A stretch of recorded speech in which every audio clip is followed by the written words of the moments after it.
Welcome to Abhyas, and today we will discuss the chapter Microorganism, Friend and Foe.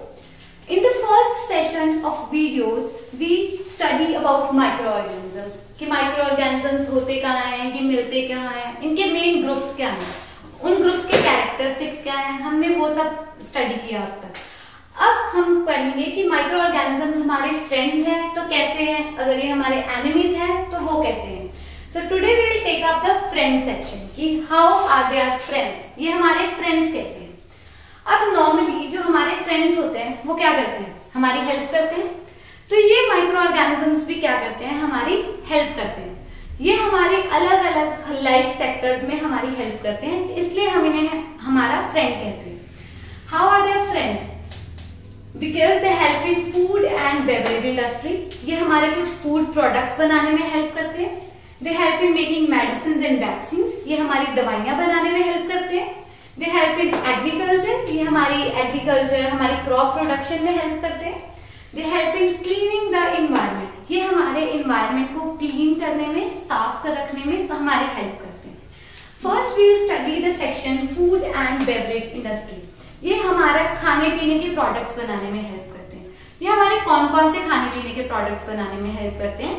First we will take up the curd. जैसे there are different food products that they help in the production like curd, cheese, bread, idli, dosa, alcohol products. Micro organisms को हम directly भी food की तरह consume कर सकते हैं.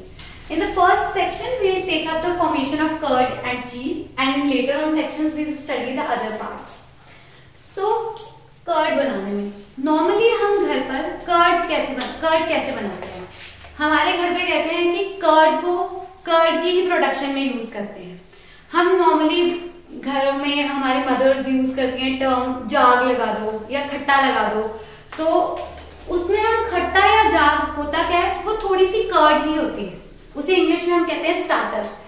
तो हम कर्ड को बेसिकली कर्ड की ही प्रोडक्शन में यूज कर रहे हैं. कैसे और कैसे कर्ड खुद की ही प्रोडक्शन कर लेता है, ये आज हम समझेंगे. कर्ड के पास एक बैक्टीरिया होता है जिसे हम कहते हैं लैक्टोबैसिलस बैक्टीरिया. बैसिलस ऐसा बैक्टीरिया है जो अपनी प्रोडक्शन खुद कर लेता है. कैसे?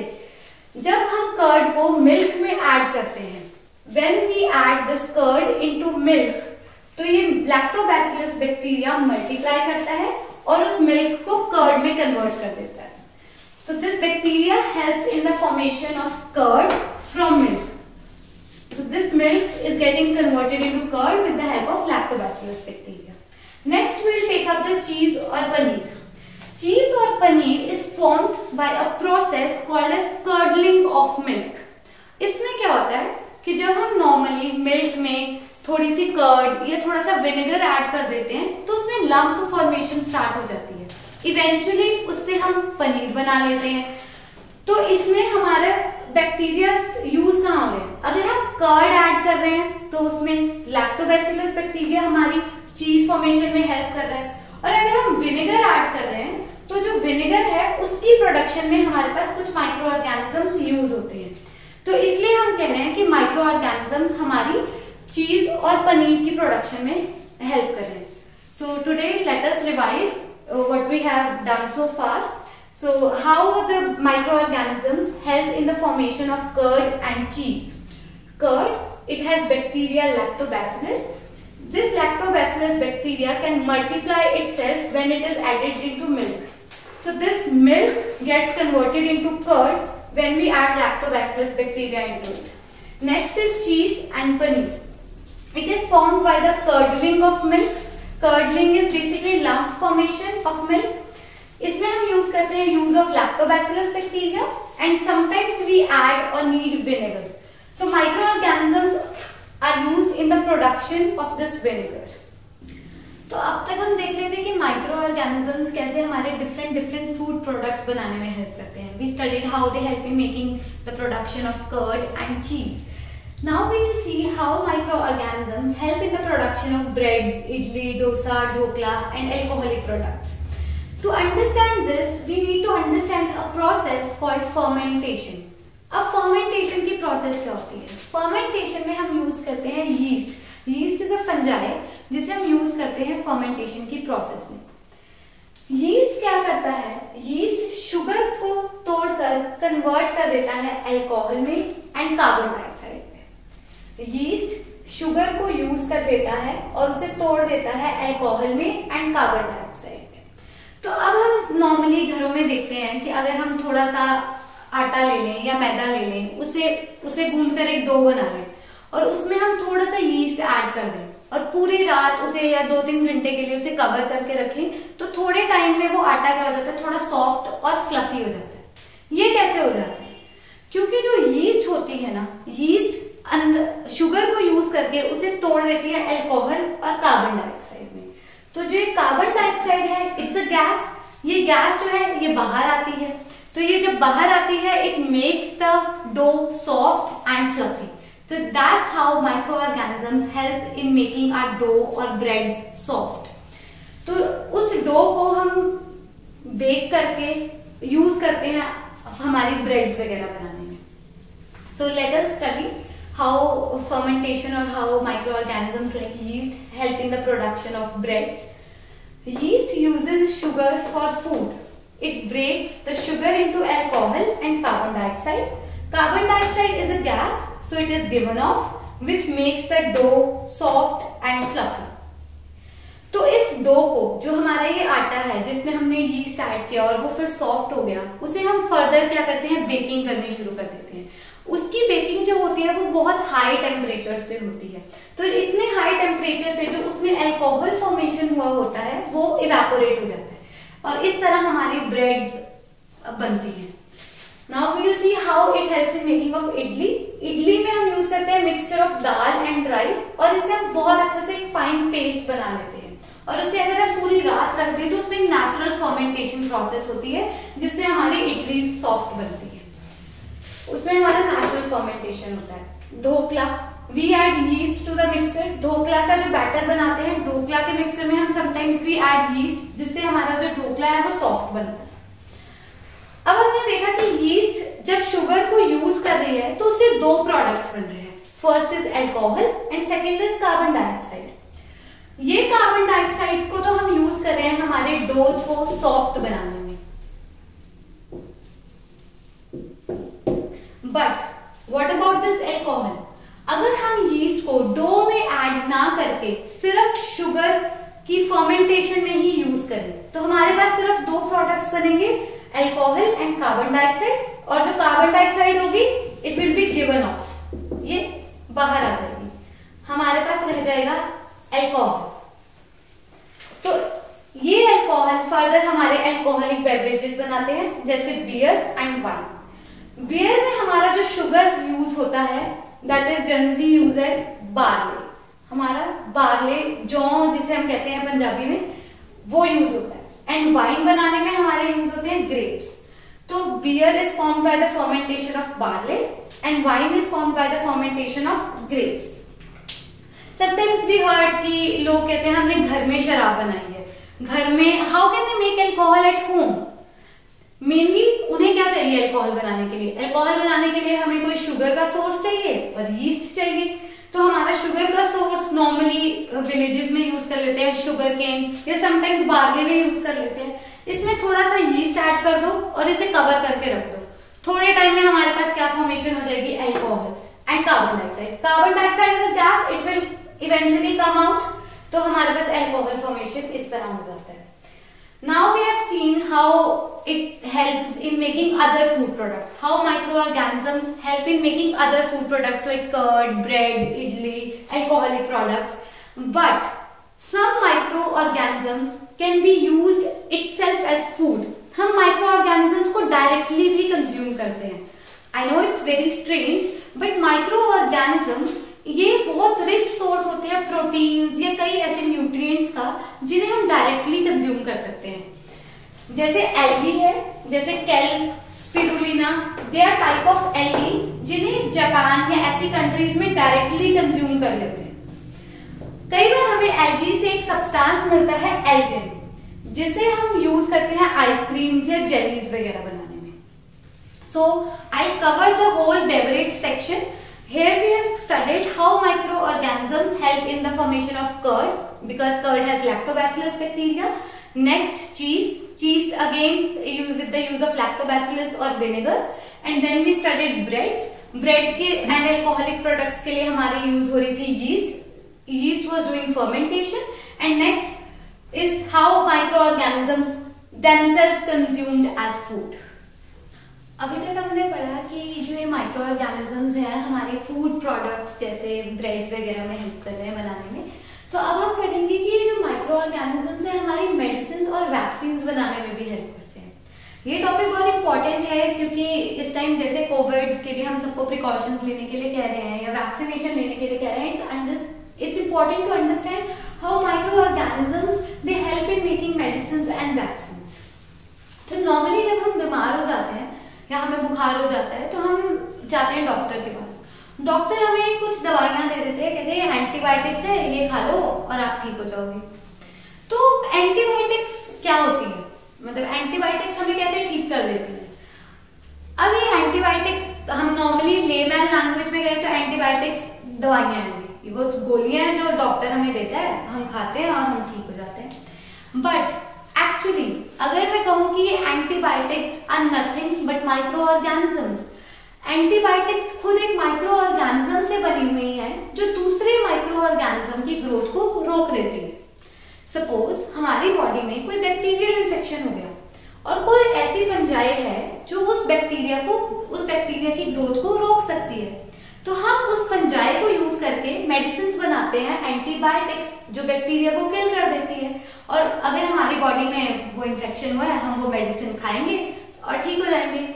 तो कुछ ऐसे माइक्रो ऑर्गेनिजम्स हैं जो दूसरे माइक्रो ऑर्गेनिजम्स की ग्रोथ को रोक देते हैं और जो दूसरे माइक्रो ऑर्गेनिज्म की ग्रोथ को किल करने में हेल्प करते हैं। हम उन माइक्रो ऑर्गेनिजम्स को यूज करके क्या बना लेते हैं, हमारी मेडिसिन। So many microorganisms जैसे bacteria, fungi, they can stop the growth of other microorganisms. Therefore, they are used to make medicines. अगर हमें किसी बैक्टीरिया को किल करना है, we generally use antibiotics, and if we want to kill a fungus, तो we use antifungals. So antibiotics can also used to control the diseases of plants.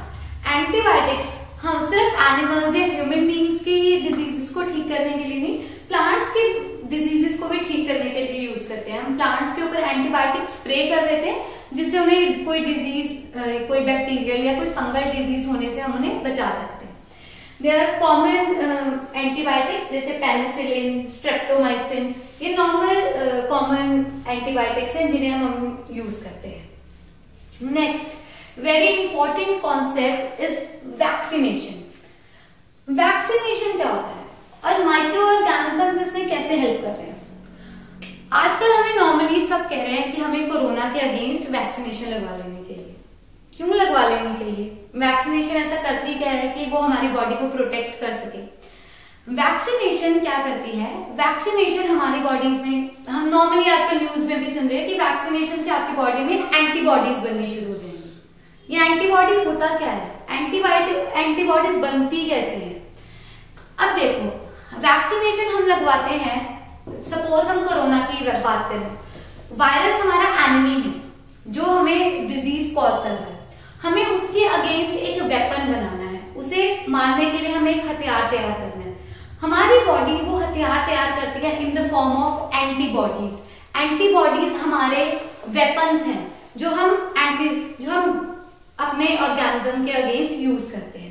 तो अब ये एंटीबॉडीज कैसे भी थोड़ी बना सकते हैं। सपोज हम हथियार कैसे बनाते हैं? We always make weapons by choosing an enemy, कि हमारा एनिमी इस तरह का है, हमारा एनिमी इस तरह के वेपन से मर सकता है, तो हम उस तरह के एंटीबॉडीज या उस तरह के वेपन्स बनाते हैं। तो जो हमारा एंटीजन होता है, we use a term antigen. Antigen क्या होता है? हमारा enemy. Antigen is the enemy और द वायरस जो हमारी बॉडी में एंटीबॉडीज को बनाता है। Let us understand this, what is antigen and antibody. Suppose we want to make antibodies against Covid virus, तो हम क्या करेंगे? कोविड वायरस को ही यूज करेंगे उसके अगेंस्ट वेपन बनाने में। I know it sound strange कि वायरस को ही यूज करें उसको मारने में, ये कैसे पॉसिबल है? हम क्या करते हैं, थोड़ा सा या डेडली वायरस, डेड करके वायरस को, या ऐसा वायरस उसकी क्वांटिटी या उसे वीक करके हम उसे अपनी बॉडी में इंजेक्ट कर देते हैं। जब वो वायरस डेड फॉर्म में या इनएक्टिवेटेड फॉर्म में हमारी बॉडी में जाता है तो हमारी बॉडी को उसकी बॉडी का आइडिया हो जाता है कि अच्छा ये वायरस या ये एनिमी हमारा इस तरह का है। हमारी बॉडी उसके अगेंस्ट वेपन बनाना शुरू कर देती है, जिसे हम कहते हैं एंटीबॉडीज। तो इस तरह जो वैक्सीनेशन है, वैक्सीनेशन में हम क्या यूज कर रहे हैं, हमारा माइक्रो ऑर्गेनिज्म, हमारा एनिमी यूज कर रहे हैं, उसे हम अपनी बॉडी में डालते हैं। तो अगर एनिमी डाल रहे हैं बॉडी में तो ऐसे तो नहीं है कि बहुत ज्यादा क्वांटिटी में डाल देंगे, वो तो एनिमी है, वो तो हमें डिस्ट्रॉय कर देगा। तो हम उसकी थोड़ी सी क्वांटिटी लेते हैं, थोड़ा सा अमाउंट, या उसे इनएक्टिवेट कर देते हैं या उसे डेड कर देते हैं, फिर उसे हम अपनी बॉडी में इंजेक्ट करते हैं। हमारी बॉडी को आइडिया हो जाता है कि okay that's how my enemy looks like, तो वो उसके अगेंस्ट एंटीबॉडीज बनाना शुरू कर देती है, उसके अगेंस्ट वेपन बनाना शुरू कर देती है। चलो ये ठीक है कि हमने एक बार इंजेक्ट किया खुद से और वेपन बना लिया, तो अब क्या हम कहते हैं, फिर ये हमें हमारे बाहर जो एनिमी है वो तो डेडली नहीं है, वो तो बहुत ज्यादा है, फिर उससे कैसे प्रोटेक्ट करती है। हमारी बॉडी बहुत स्मार्ट है, ये जो एंटीबॉडीज बनाती है उसे स्टोर करके रख लेती है अपनी बॉडी में। तो जब बाहर से हमारा वायरस या हमारा एनिमी हमें अटैक करता है, बॉडी एकदम से एक्टिवेट हो जाती है, ओके हमारे पे अटैक हो चुका है, तो हम एकदम से बहुत सारी एंटीबॉडीज प्रोडक्शन हो जाती है, क्योंकि ऑलरेडी हमारी बॉडी ने एक बार एंटीबॉडीज बना चुकी है। हमारी बॉडी को पता है कि अब वेपन्स कैसे बनाने हैं। तो जैसे ही हम पे अटैक होता है, हम बहुत नंबर में, मैनी फोल्ड्स, हम अपने अंदर वो वेपन या एंटीबॉडी प्रोडक्शन शुरू कर देते हैं। तो इस तरह हम वैक्सीनेशन से या एंटीबॉडीज की हेल्प से हमारे एनिमी को मार देते हैं। So what is vaccination? Medicines which protect humans or animals from diseases by making antibodies against them. हम उनके अगेंस्ट क्या बताते हैं? एंटीबॉडीज। एंटीबॉडीज क्या है? हमारा वेपन है। एंटीजन क्या है? ये हमारा एनिमी है। A vaccine is made of killed or weakened disease causing microbe. Vaccine बनी किससे हुई है? हमारा जो माइक्रोब है उसे या तो हमने किल कर दिया है या उसे थोड़ा वीक कर दिया है और उसे हमने अपनी बॉडी में इंजेक्ट कर दिया। When they are injected into the body, body क्या प्रोड्यूस करेगी? Weapon. Body produce antibodies to fight them. तो these antibodies remain in the body, ये हमारी बॉडी में स्टोर होके रह जाती हैं to protect it from future attacks, ताकि अगर हम कभी फ्यूचर में अटैक हो तो हम पहले से ही प्रिपेयर हैं। दैट्स हाउ हम कहते हैं कि हमारी बॉडी ने इम्यूनिटी गेन कर ली है, हमारी बॉडी पहले से ही प्रिपेयर है हमारे एनिमी के अगेंस्ट। हम नॉर्मली आजकल Covid is very in trend, Covid is very prevalent, तो हम वैक्सीनेशन किन डिजीजेस के लिए यूज कर रहे हैं? हम कोरोना वायरस के अगेंस्ट यूज कर रहे हैं। नॉर्मली हम पोलियो, जो पोलियो ड्रॉप्स पीते हैं, they are nothing but vaccine, तो पोलियो के अगेंस्ट यूज करते हैं। हम चिकन पॉक्स के अगेंस्ट यूज करते हैं। तो there are many common diseases जो जिनके अगेंस्ट हम वैक्सीनेशन यूज करते हैं। So it's very important topic कि micro organisms, how micro organisms basically they are helping to kill them, वो हमारी हेल्प कर रहे हैं उन्हें ही मारने में, and that's a very important thing for us. So let us revise how micro organisms help us in making medicines and vaccines. Microorganisms can stop the growth of other microorganisms, therefore they are used in making medicines. So medicines that kill a bacteria, antibiotics that kill fungus, antifungal. Antibiotics can also be used to control diseases of plants. And in vaccination they are the medicines which protect humans from diseases by making antibodies. Antibodies are nothing but the weapons made by body, and antigen is our enemy. The vaccine is made of killed or weakened disease causing microbes. Vaccine किससे बनी हुई है? हमारी उसी microbe से, बस उसे या तो हमने मार दिया है या वीक कर दिया है। When they are injected into the body, body produce antibodies to fight them. Antibodies remain in the body to protect from future attacks. That's how our body has developed immunity. Vaccination can be used against many diseases like polio, chicken pox, corona, typhoid, etc. So guys, with this I complete the microorganism section of making medicines and vaccines. I know COVID is quite at peak at this stage, so stay safe, stay masked, keep sanitizing yourself and stay inside.